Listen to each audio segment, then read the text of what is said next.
How are we doing, guys? Welcome back to another episode of the Richie Hicks Jr. Sports Podcast. It is our playoff edition, Super Wild Card Weekend. With me is my co-host, Mr. Mike Zappy. How you doing, brother? Doing good, man. I'm ready for this playoff season to get started. College football is over. It's go time. Yeah, very exciting time of the year for sure. Just to let you viewers know, Idris may be joining us, so he might be coming on as the show progresses.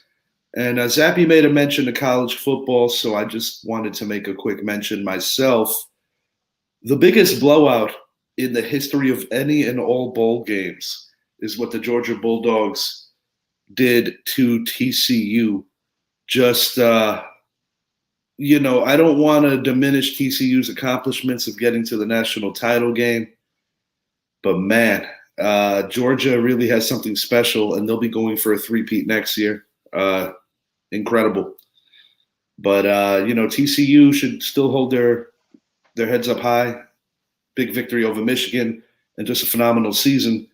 And I do believe that this is once again screaming for the impatience of college football fans that want that expanded BCS, and they will get it in due time, but it's going to happen. Yeah, I gotta tip my hat off to Georgia, man, because that semifinal game against Ohio State, it almost seemed like it woke them up, and they did not want that to happen again. Stetson Bennett, I mean, the guy's been around for a while, and all he did was produce in that game. I will gladly recognize him and tip my hat off to him. And the fact that he's coming back for one more year, he's going to be 26 next year in college football, going for a three-peat, and I'm already penciling in Georgia as the number one, and they will be in the playoff. It's just hard to take away what they're doing right now, what Kirby Smart is doing in recruiting. As far as TCU goes, man, it was sad because this looked like the team that had 201 odds to make it to the playoff, and then they just laid an egg. They were not ranked before the season started, and they looked like that team that a lot of people thought was going to be this I year. don't think it speaks on anything wrong with TCU's program. I think it just speaks on how great Georgia is, how great the SEC SEC is. is, yeah. Yes. Before we dive into these playoff games, we have some other NFL news. Hot topic of a team that recently coming off a rough year and had a rough playoff, a rough situation going into these playoffs, are the Arizona Cardinals. They recently fired Cliff Kingsbury, their head coach. Their general manager will not be back. Kyler Murray obviously healing from season-ending surgery. And now DeAndre Hopkins is on the market, potential trade target in the offseason. So when you look at some of these rosters in the playoffs now and you're like, man, this team could use a D-Hop and that team can use a D-Hop. Before we came on air, Zappy brought to my attention that D-Hop currently is making under what market value would be for a wide receiver. So there's a potential that a trade for D-Hop could be very beneficial to his new employer. Of course, he could set up a situation where he attempts to want a new contract should a trade go through. But, we got to get on the ins and outs of that as that story develops because, it'll be interesting to see who really does have the leverage, whether it's D-Hop or the team that trades for him. But, a lot of pros, a lot of cons. So it really depends on what you're looking for. He is on the wrong side of 30. That would be a con. A pro is that he's super productive and you implement him in a lot of these different offenses and he could complete a team into a championship team and he can make a team that's on the bubble a contender. So definitely a guy and a situation that's going to be fluid, that's worth watching. But without further ado, let's get into his division, the NFC West. This is the third meeting here. On Saturday, the opener of the playoffs, we got the 9-8 Seahawks traveling out west, or further west, I should say, to take on their division rivals, the San Francisco 49ers, who were at 13-4. How did the Seahawks get in? Well, the Green Bay Packers dropped a grand opportunity at home, losing to their division rival, the Detroit Lions. So basically, Seattle eliminated Detroit by beating the Rams last week. Detroit had nothing to play for other than pride, but their motivation was if we're not going, you're not going. And that's why the Packers are home. That's why this team is here. To speak on how the Seahawks got here during the course of the season, definitely a career resurrection for Geno Smith. Coming into the season, many had the Seahawks projected to possibly be the worst team in the National Football League. I think it's a credit to Coach Pete Carroll getting the most out of Geno. And when we look at the failure in Denver for Russell Wilson on his season, once again, it speaks to the coaching staff, the system in Seattle that garnered the great results with Russell Wilson. And now it seems like it's translating to Geno Smith's game. Kenneth Walker, dynamic rookie running back. And of course, the great DK Metcalf alongside Tyler Lockett. They're all going to have to be on their game to have a chance because the 49ers, they are a special unit, a special team. On their third quarterback this year, Brock Purdy, who has not experienced the defeat yet. Christian McCaffrey was a huge trade deadline maneuver, kind of assured that Deebo Samuel doesn't have to really worry about manning down that running back position. He was doing double duty in last year's playoffs, took a beating. Deebo, Brandon Ayuk, you have George Kittle. Just a dynamic offense, very good offensive line, excellent play calling, and their defense, in my opinion, is the best in the league. So that is what Seattle has in front of them. Zappy, what are your keys to victory here? Do you think Seattle has a chance to pull off a divisional upset? As we say, it is hard to beat a team 3 times. No. They're with all the elements of this upcoming game. You're facing the number 1 defense. You're facing this 49er offense that has not skipped the beat once Jimmy Garoppolo got injured. And actually, they've looked better. Christian McCaffrey has by far played a rejuvenated season. Someone that will be in discussion for comeback player of the year, which I believe there's a couple good choices this year between him and Saquon and Geno Smith. Yeah, you got some good ones. You do. And the big thing as to why the likes of a DK Metcalf and Tyler Lockett will not have any impact on this game is the fact that California is going through this historical storm, and it's supposed to be raining really bad on Saturday during that game. Which favors the home team by a mile. Favors the home team, and it favors the better running team. I will put my money all in on Deebo Samuel and Christian McCaffrey to take me onto the division round before I put my money on Kenneth Walker versus that defense in Santa Clara.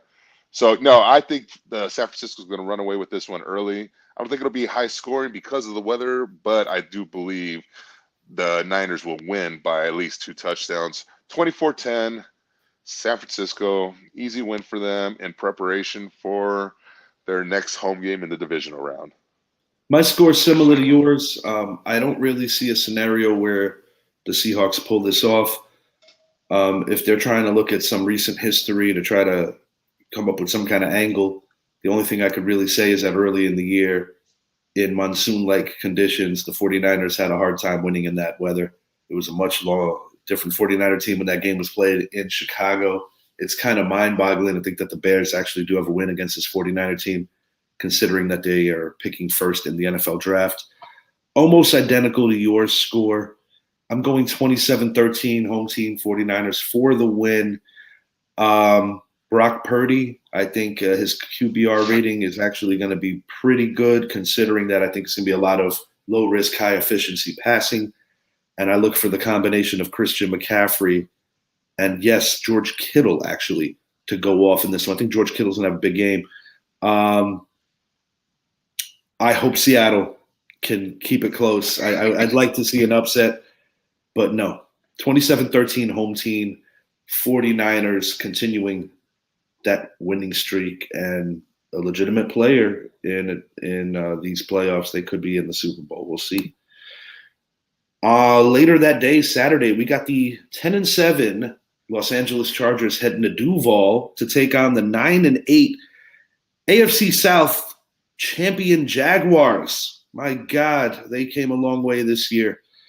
Chargers are the 5 seed. Jaguars are the 4 seed. How they got here. I'm going to start with the Chargers. I like what they did. They weathered the storm of a lot of early season injuries. Justin Herbert got hurt very early in the year, had a rib injury, played through a lot of pain. Joey Bosa injured for a decent amount of the year. Both their wide receivers, Mike Williams and Keenan Allen, dealing with injuries all year long. Austin Eckler, who helped guide me to a co-holder of a championship in fantasy, he's having a phenomenal season. Very glad I picked him at the 2 spot this year. Um, the reason I like what the Chargers have done over the course of the year is that with health, their defense has gradually gotten better. I still am waiting for a Khalil Mack sighting. I think it's important if this team is going to make a run in these playoffs. Bosa coming back was a huge lift for them. I wouldn't say they have an excellent secondary, but they have a secondary that has playmakers, ball hawking type players. On the flip side, how did Jacksonville get here? Very slow start to their season. And I've said it on previous shows. When my New York Giants defeated them and at the time improved to 6-1, I certainly did not see Jacksonville as a division winner, a playoff team, or anything within the realm of that. It took the Tennessee Titans to really collapse in order to give this Jacksonville run a possibility, but you got to give credit where it's due. After last year's wasted season with Urban Meyer, Trevor Lawrence is becoming a superstar quarterback.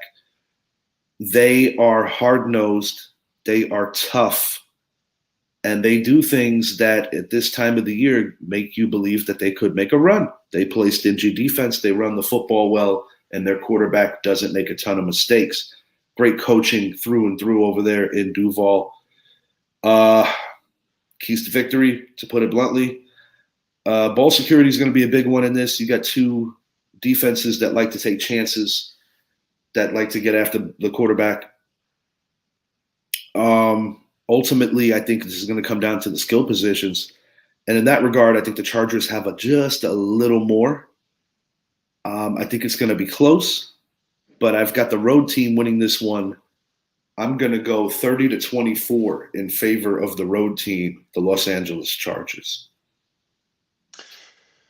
I really like this Jaguars team, and going back to the D-Hop talk, this is the team I think should go all in for DeAndre Hopkins, even after going after Calvin Ridley. That would be scary. That would be a fun offense to watch.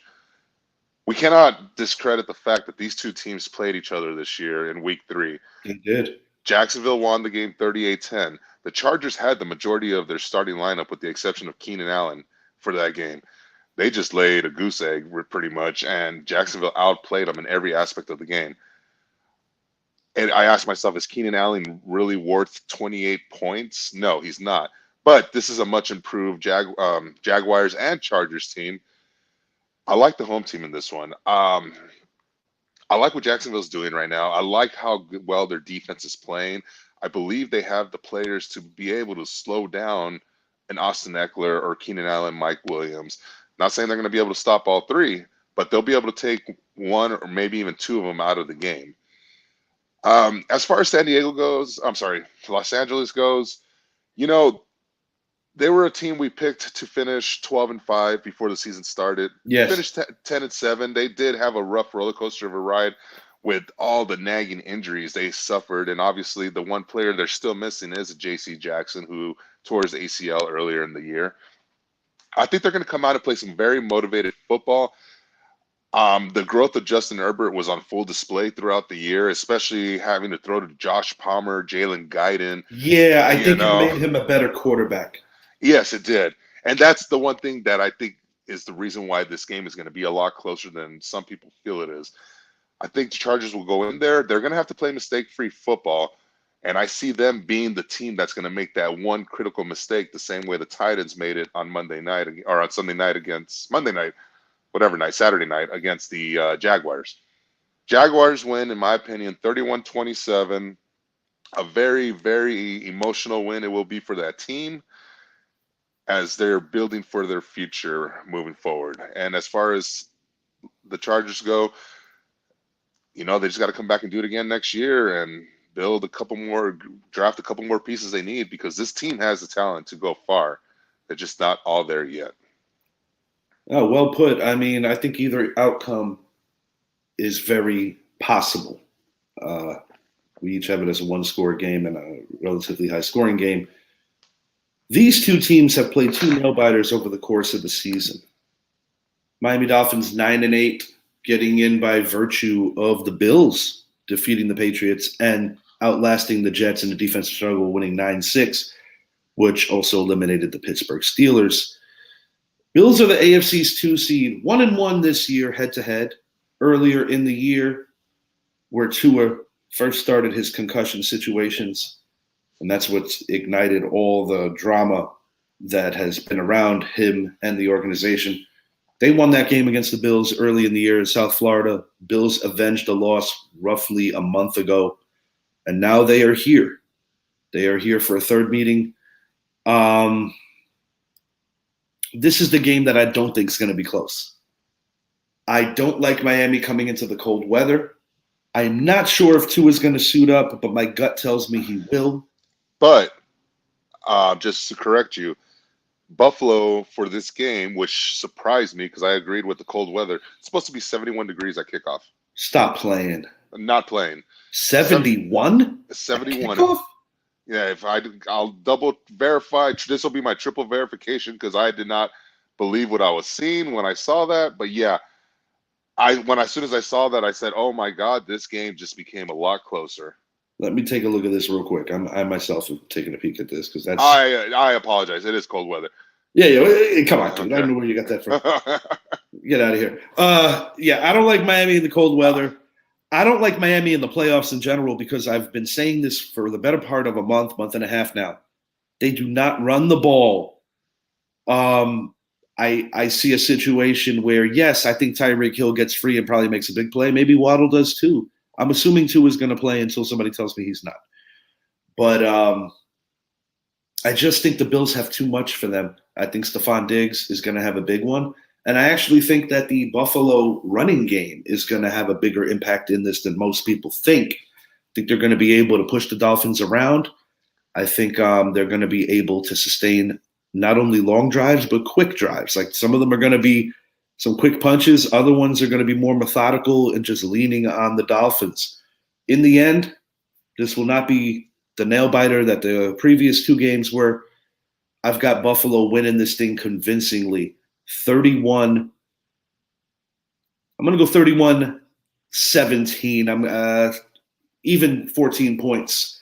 And I think it actually might not be as close as that looks. I see Miami maybe getting a very late touchdown. I think Buffalo is going to have their way. So to correct myself, so using my app, I typed in Buffalo. I had no idea there was a Buffalo, Texas. And that was the first option over Buffalo, New York. So I did not realize I was clicking on Buffalo, Texas. Well, if they want to do a neutral site, maybe they could start it off early and play in Buffalo, Texas. Oh, well, speaking of which, apparently, from what I'm hearing, it's Lambeau Field, Soldier Field, and Heinz Field that are the top three choices, and we should be finding out very soon for the AFC title game if it does come to that. Anyways, I think this is going to be a game. You know, I think of this Buffalo Bills team, and I think about last year. There was one player that just blew up for over 150 yards receiving and 4 touchdowns. That was Gabriel Davis. Yes. And the way I see it this week, I see a certain player going off for 125 to 150 rushing yards and 2 to 3 touchdowns, and that being James Cook. So you think James Cook's going to have that bust-out game, huh? Yeah, I think James Cook has his bust-out game this week. That weather favors a running game. I don't think Josh Allen is going to have to do much, to be honest with you. No. I think they're 200, a little over 200 in the air, and I'm going to give him. I'm going to give him about 50 on the ground. Yeah, I think this Buffalo team will net a total yardage of around 225 to 250 on the ground in this game, with James Cook being the bell cow, Devin Singletary doing the Devin Singletary things, and Josh Allen being the multifaceted quarterback. I think Allen might vulture a couple of goal line touchdowns, but I think rightfully so. I think Cook is your workhorse. Sprinkle in a little Singletary, and I'm also going to say that Dawson Knox gets in the end zone. I'm feeling Dawson Knox this week. I'm thinking about a lot. Feeling the tight ends. Think about the tight ends this week. Yeah. Buffalo, in my opinion, 31-17. What's your final here? This one, well, I mean, Miami, it's hard for me to find them scoring more than 2 touchdowns, to be honest. You say run the ball, I say run the ball. Oh wait, Raheem Mostert's injury, his thumb injury, might is looking like it's a lot more serious than what they initially thought, where it might affect the way he's able to carry the Yeah, ball. that's a big deal for running back. So I have this one with Buffalo running away very easily. They did it last year in the wild card round Mhm. against New England. They're going to do it this year in the wild card round. I have them getting to 38-13. And speaking of New England, just a quick mention: this is the second year in a row that Buffalo has eliminated them. They eliminated them last week. Um, well, Miami officially eliminated them, but you know what I mean. Yeah, And absolutely. the previous year, the beat down in Orchard Park. And we're getting to the fun part for me. Sunday 4:30, my New York Football Giants 9-7-1 travel to Minnesota against the 13-4 NFC North champ Minnesota Vikings. Interesting stats here that are coming across your ticker. The Vikings are undefeated in one-score games. That is very impressive. Vikings are a strange one because they've actually given up more points this year than they've scored, which goes to show that some of those losses have been blowouts. Two that stand out to me: the Dallas Cowboys really put it on them, as well as the Green Bay Packers most recently. They also had to come from behind in a scary one against the Indianapolis Colts, biggest comeback in NFL history. It's been a mixed bag for the Vikings, but a lot of credit needs to be given there. Justin Jefferson having a season for the ages, but I think ultimately this game and games like this game is, in my opinion, do I trust Kirk Cousins in a big game? And quite frankly, for me, the answer is no. These two teams played on Christmas Eve, and I liked a lot of things the Giants did. And in that particular game, they did not have the services of cornerback one, Adoree Jackson, who will be back for this one. They also didn't have their best safety, Xavier McKinney. And were it not, in my opinion, for a Daniel Jones untimely INT and a Daniel Bellinger fumble, I do believe the Giants would have won the game.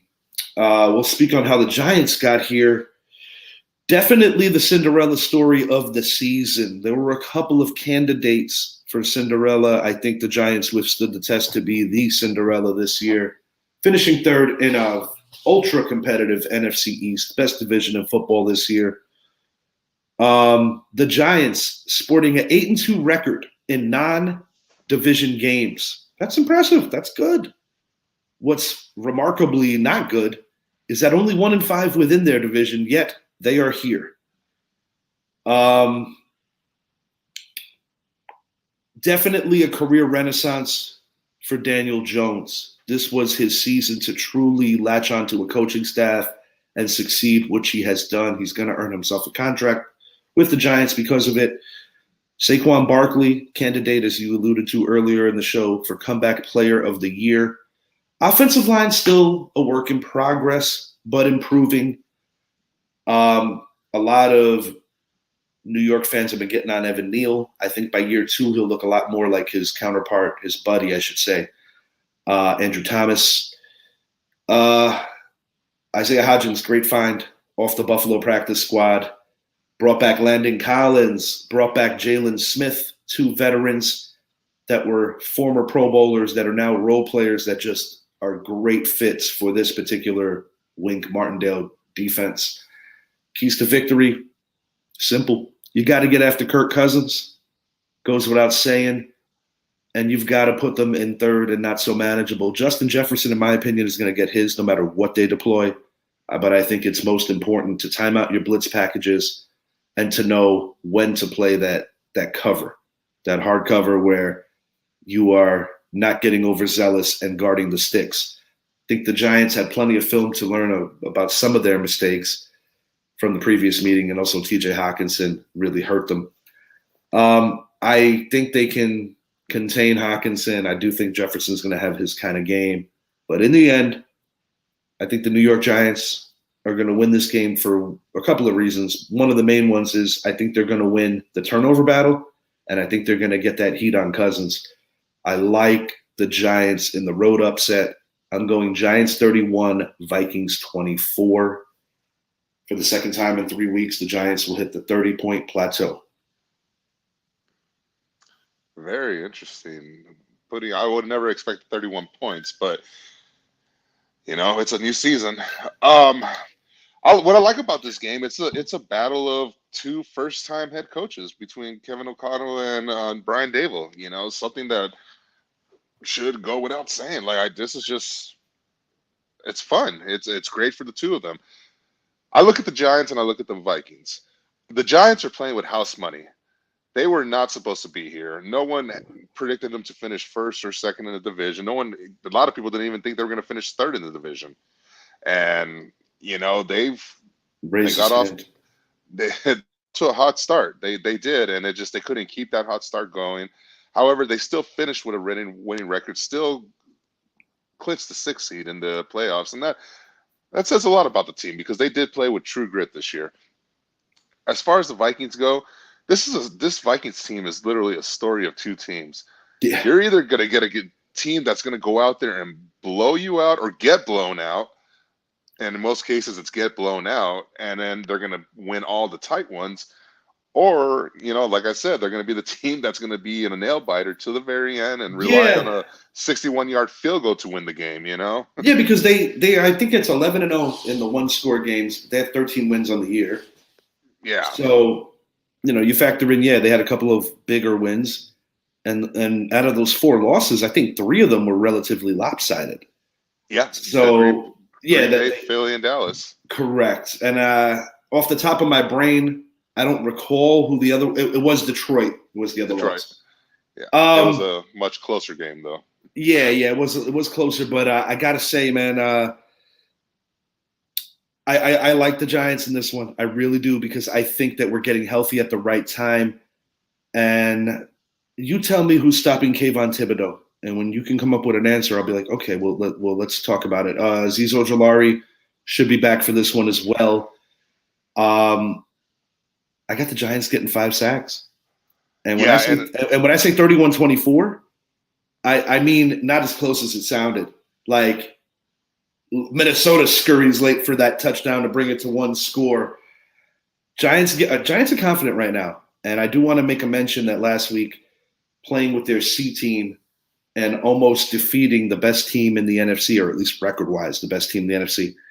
I think that was a confidence boost that was good for this team while resting some of their guys that definitely needed it. One guy in particular that needed that rest, and he's going to be playing in pain for the remainder of the playoffs, whether this is their swan song or whether they move on. Talking about Leonard Williams. He's in a lot of pain. He's opting to rough it out. That's what leaders do.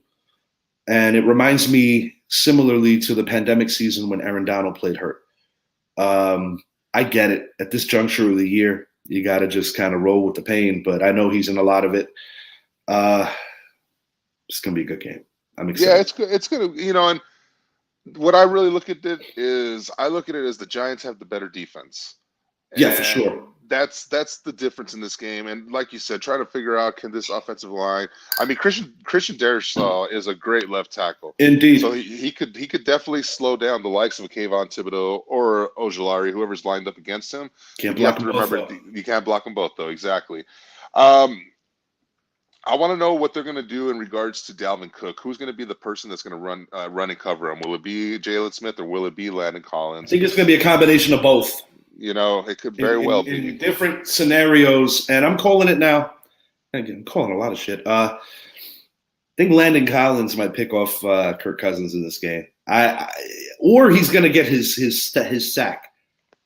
I got the Giants getting 5 sacks. I'm going Thibodeau 2, Collins 1, Dexy 1, Jalen Smith 1. Yes, sir. I've got the team winning this game by 3. That's it. Okay, that's cool. I have I can easily see it being, and I'm going both ways on this. I could see it being Minnesota 23-20 or the Giants 27-24. I think it comes down to a 55-yard field goal to end the game by the one and only Graham Gano to set up a date that you do not want to see in the divisional round. I mean, hey, maybe I do want to see it. After all, we did hang with their starters with some guys that most people would have been like, no way, you're a football player. I'm excited, man. First time in 6 years that we've even been in this situation. Win or lose, it's a win on the year for the Giants. And there's no boat trip. Well, give it some time. Maybe round 2, they'll find them. Oh, God. God. Okay, moving it along to the north. The Ravens, for the second consecutive week, make the trip to Cincinnati. They split the regular season matchups, but these are two teams going in two completely different directions. When you look at the Ravens schedule and you look at the blown fourth quarter leads when they were playing better ball, and then you look at the diminishing offense, the Lamar Jackson injury, he should be back for this one, but the offense has just sputtered. Now you talk about your defending AFC champion 3-seeded Bengals before the thankfully not tragic incident with Damar Hamlin. He's doing well, thank God. I must admit, the Bengals looked like the better team prior to that fateful play against the Bills that night. And they have legitimately been coasting. And I gotta say, man, read that chat. Yeah, I'm a fan of your idea. Gotta say, the Bengals are locked in. This is a 10th ranked defense that the Ravens are bringing. So I do believe that if Lamar is able to make his mark in this game, it could be close. I don't expect this game to not be close. I'll put it to you like this. I think it's going to be closer, more close for comfort than the Bengals would like. But good teams find ways to win, and so-so teams, sometimes even bad teams, find ways to lose. I wouldn't call the Ravens a bad team, but I would definitely call them an underachieving one. I got the Bengals winning this one by 6. A lot of people would be like, man, it should be a little close. It shouldn't be that close. But I think it's a combination of Baltimore playing because their season's on the line, and there is a lot of familiarity here. These are division rivals. Even the game last week, the Ravens kept them in it as long as they could because their defense is pretty good. That's part of the reason why I do believe that this could be close, and I think the Ravens could get the running game going, keep them honest. In the end, Cincinnati has too many athletes and just a better team. I said a 6-point victory, so I'm going to go. I'm going to go Bengals 26, Ravens 20. I think the Ravens get a late field goal to knock it down to 6, and then they, try to scurry, maybe do an onside kick, something of that nature. But the Bengals will win this game. 26-20, home team. I mean, we're talking about a tale of two teams. Baltimore was 1-7-3, and they finished the year 10-7. I know. Cincinnati hasn't lost a game since Halloween against the Cleveland Browns. This team has been rolling. They have been rolling through everybody. They are them and the 49ers, truly the two hottest teams in each conference. Yeah, and I cannot find reasons to put argument forth that Baltimore has a chance to win this game with or without Lamar. If Lamar comes back in, I'm expecting a guy to be very rusty. He hasn't played football in over 2 months, and that goes a long way. Obviously, the game plan changes slightly, but you still don't have receivers to throw the ball to. One thing we got to give credit to Baltimore, though, they did extend Roquan Smith, meaning Lamar's in line for that franchise tag. But as far as this game goes, I like the Baltimore Ravens defense. I just don't think it's going to be enough to be able to stop the likes of Jamar Chase, Tyler Boyd. If you take one out of the game, somebody else is going to get you.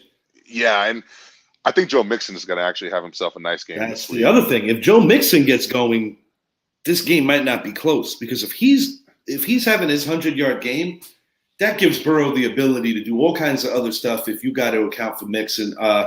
So yes, it could get ugly. I'm going the optimistic route of saying the Ravens going to keep it close. Yeah, I'm going Cincinnati. I think they will win this game 27-17.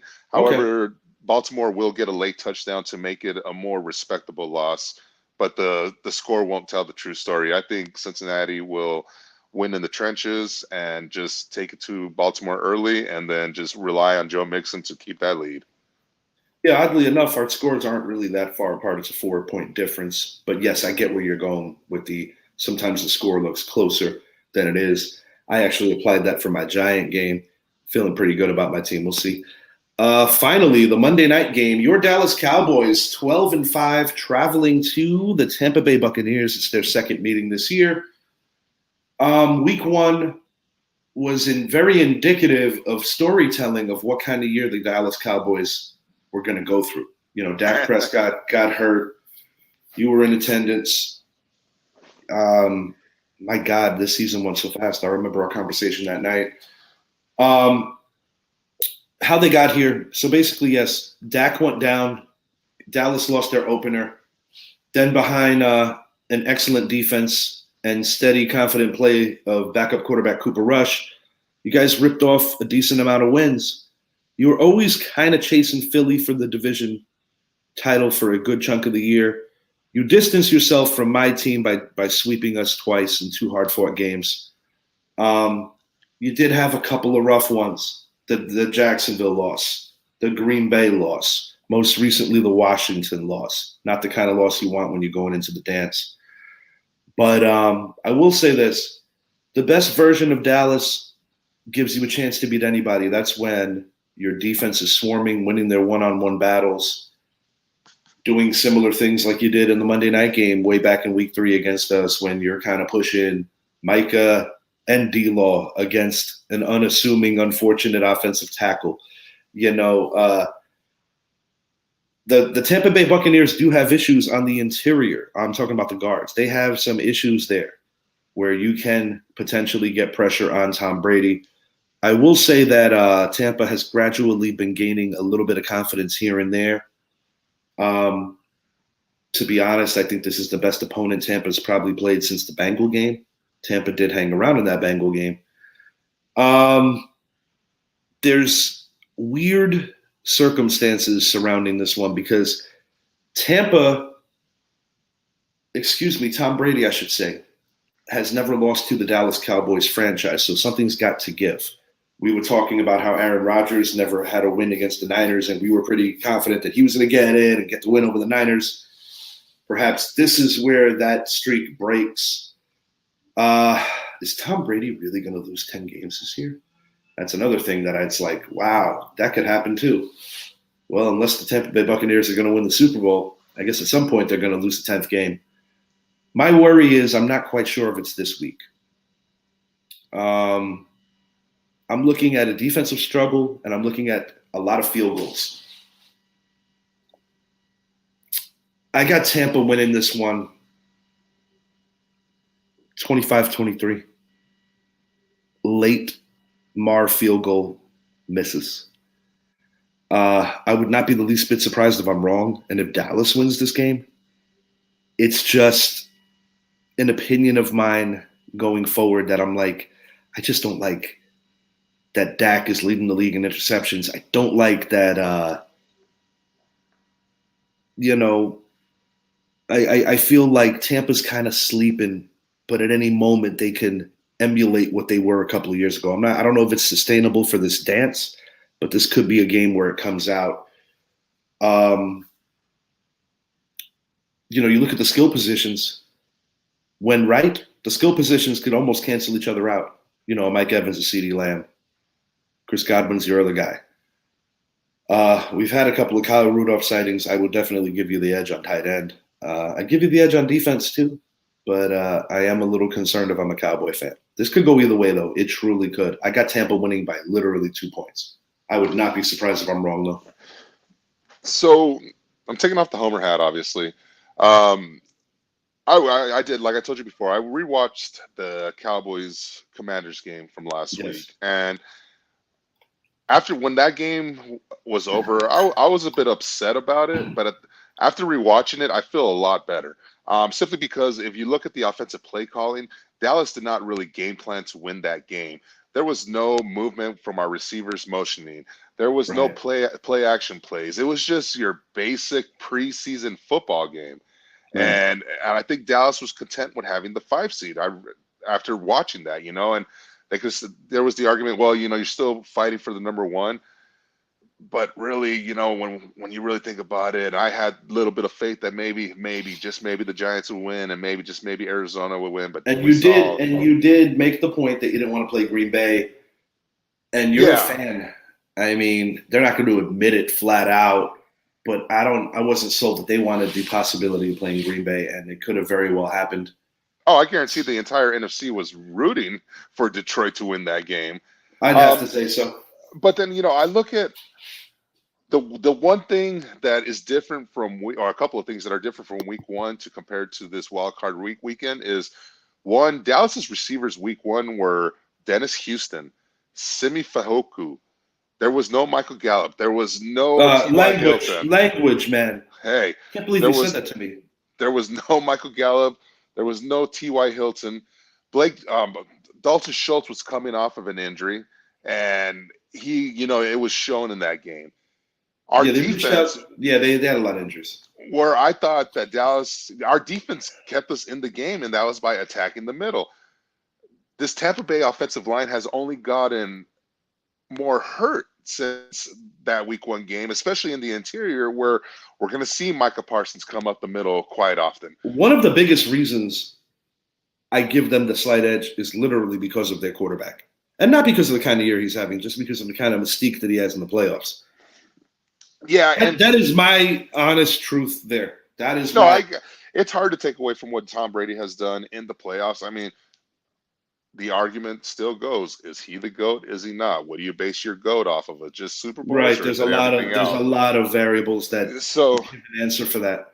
I can't discredit it one bit, but what I can say about this Buccaneers team is week one they had a running game. Their running game has been non-existent this year, and really in the playoffs you have to be able to run the ball. This running defense for Tampa Bay is not good at all. And that's what Dallas needs to do in order to take control of this game. They do not need to come out and throw the ball 45 times. They need to come out and run the ball 30 to 40 times. They Right. need to let Pollard and Zeke do their thing, have Dak rolling out, because when Dak rolls out, he's a very dangerous quarterback, Mm-hmm. especially when you have CeeDee Lamb in the slot. Right. I think that Dallas does go into Tampa Bay. The weather's very favorable, and I think Dallas will actually play a much better game. I don't. I while I trying not to sound like a homer, just looking at the tail of the two teams, the only thing that scares me in regards to Tampa Bay is our number two cornerback position. Is the fact that we're going to be rushing up the middle and Tom Brady's going to be getting rid of the ball quick. Looks like we're going to be having Xavier Rhodes on the outside this time. So a player with a lot of experience, a guy that knows this receiver somewhat. Dallas goes into Tampa Bay. They will game. It's going to be close. I have them going for 31. I think they're going to get back to their scoring offense, but I think they're going to have trouble at times stopping Tom Brady's passing, and where I think Chris Godwin's going to have a big game. 31-24 Dallas. Oh, same score. I got the Giants beating the Vikings by. On our most recent show. Oh, by the way, before we go there and before we give our, I think our final, that way we can trace it back who we got in the Super Bowl. This is the first time, and I believe you said 23 years, that in these playoffs you have no Packers, no Patriots, and no Steelers. That is pretty wild. Three of the best franchises in not just this time, but league history. We do have a franchises show that we're going to be doing probably during Pro Bowl week, going over our rankings of, in our estimations, on a lot of grade scales of the 10 best organizations in football, ranked 1 through 10. The other day on the show, I mentioned that Cincinnati was kind of winning me over, and I got them winning the AFC for a second consecutive year and playing the Niners. I'm going to renege on that after thinking a little more into this. Should Cincinnati and Buffalo win, that's your second round matchup, but it's in Buffalo. I was thinking about it. I was thinking about it. I was thinking about it. I was like, nah, dude, I'm not picking against Buffalo in that particular game. Then you have that neutral site, assuming the Chiefs make it, which I think they will. I got the Buffalo Bills winning the AFC, beating the Chiefs on a neutral field, whether it be Soldier, whether it be Lambeau, wherever it be. I got the Bills representing the AFC.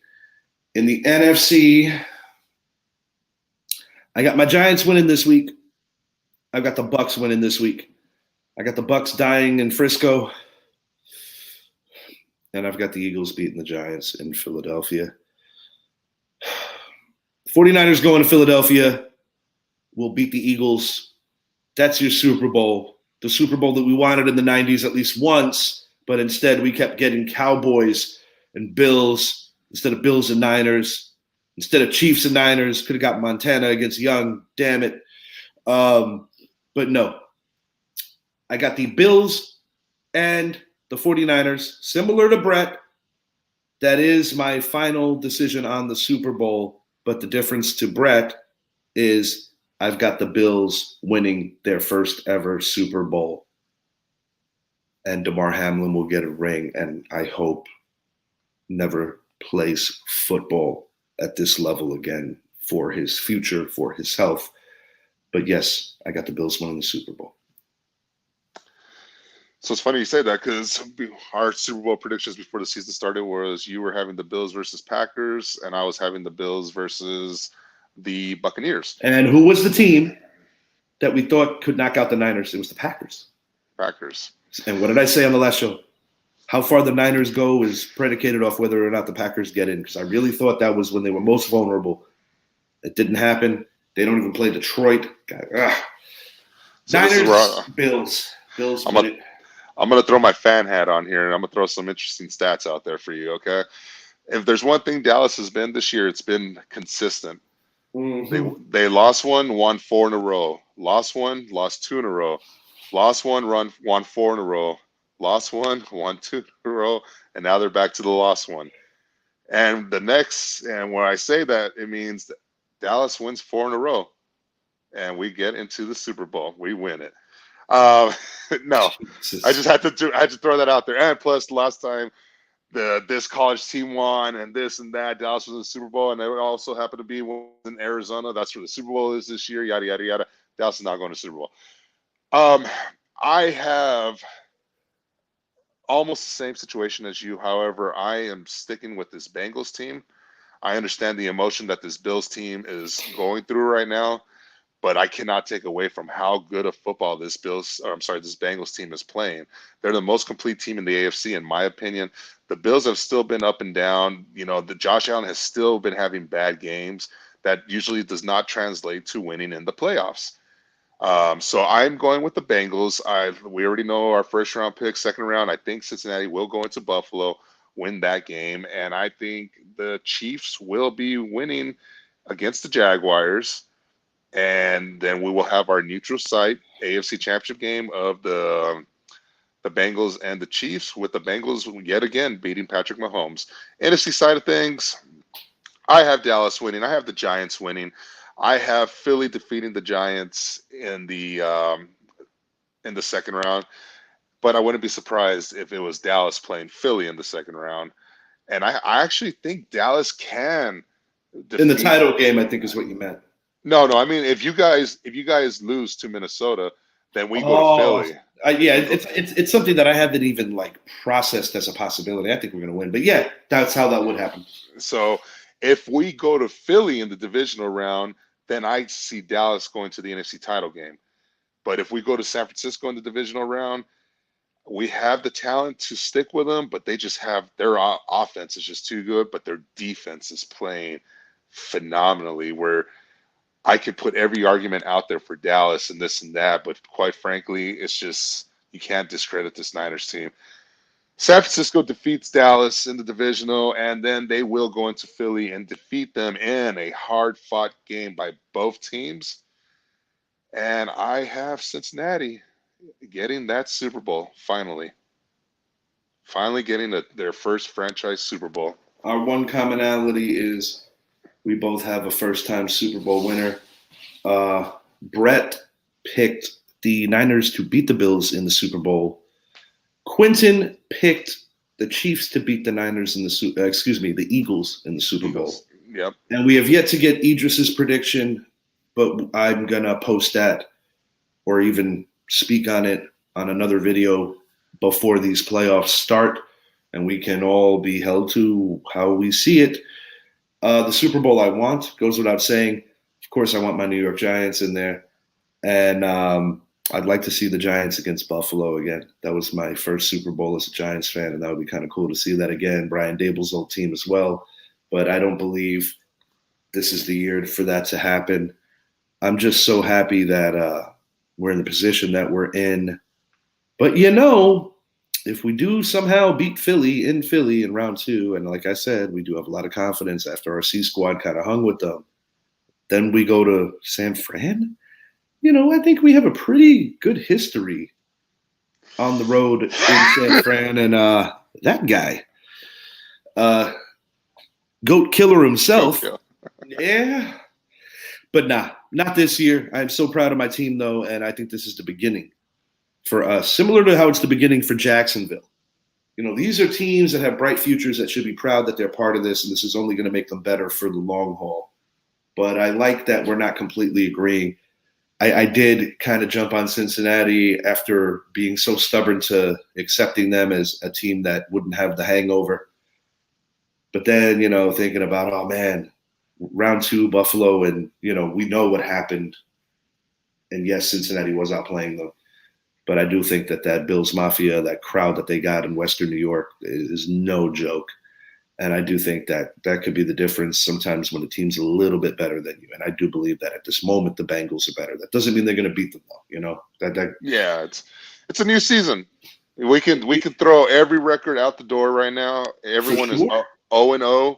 You got a team with a losing record hosting a playoff game, and you got a team that had a losing record most of the year that now has a winning record hosting a playoff team, and they both play here in the great state of Florida. Well, and the difference between Tampa Bay and Jacksonville is not only, and that's another reason why I have Tampa Bay losing. And all 3 Florida teams are in the mix this year because you also got Miami. Oh, that's true. It'll probably be a short stay. But the good thing, talking about how the Jaguars were a losing team that finished with a winning record and are hosting the game, this Jaguar team has arrived. Yeah, and they're going to be better next year. And I take pride in saying that we beat those guys on the road. And that was a hard-fought game. Yeah, and the one thing Cowboys fans don't want to hear, and with the exception of Washington, who should have easily been the 7th seed if they would have had better coaching by Rivera and starting Taylor Heineke, Dallas's losses, with the exception of Washington, were all the playoff teams. Well, I guess not Green Bay. If Detroit doesn't have that stinker against the Panthers doled a couple of blows to a couple of teams. It looked like them beating Seattle was going to stick Seattle. Seattle also lost to the Raiders at home. So it's hard to believe that Seattle was able to sustain and sneak in, but it took a lot of things to go their way. But, Detroit shot themselves in the foot. And these are all growing pains for teams that are on the bubble. Because I remember after the tie, a lot of people felt that that Washington had the inside track and that the Giants were going to fall out. You were proven right about the other New York team falling out. I'm thankful that you were wrong about my New York team falling out. But, my God, what a great season. And as you already stated, the second season, this is going to be a lot of fun, these playoffs. I must admit that I'm a little ornery seeing that a couple of these teams are playing a third time. I did not want to see Dolphins, Bills again. I did not want to see Seahawks, 49ers again. But you never know, man. That's why they play the games. And I am a firm believer that it is very difficult to beat a team 3 times. So should we get Philly in round 2, I'm not going to say, oh, this is a cakewalk for the Eagles. Just as I'm not going to say it's a cakewalk for the Bills, even though I kind of did. And that's what's crazy is with Seattle playing San Francisco for now the 3rd time. You never know, man. Buffalo and Miami, this will be the 3rd time playing, but they split. That's the difference. San Francisco won both times. Right. So I'm not going to, it's hard to put an argument that Seattle can win this game, but if they came out of their, I'll reserve it's hard to beat a team a 3rd time for round 2 when we when we face our Turnpike rivals. I will reserve that for round 2. So what would it be for the Chiefs and Bengals if they face each other for the 4th time Yeah, but in that's a over a calendar course of year? different seasons, and I still think that they're overemphasizing that too much. I don't think it's going to happen anyway. I think the Bills are going to get them, but I think we've more than covered round 1. Very much looking forward to this, and thank you for watching, guys. Until next time, for my co-host Mike Zappy, I am Richie. Enjoy the playoffs. Let's Enjoy go, baby. Super Wild Card Weekend. Go Giants. Go Cowboys. Let's go.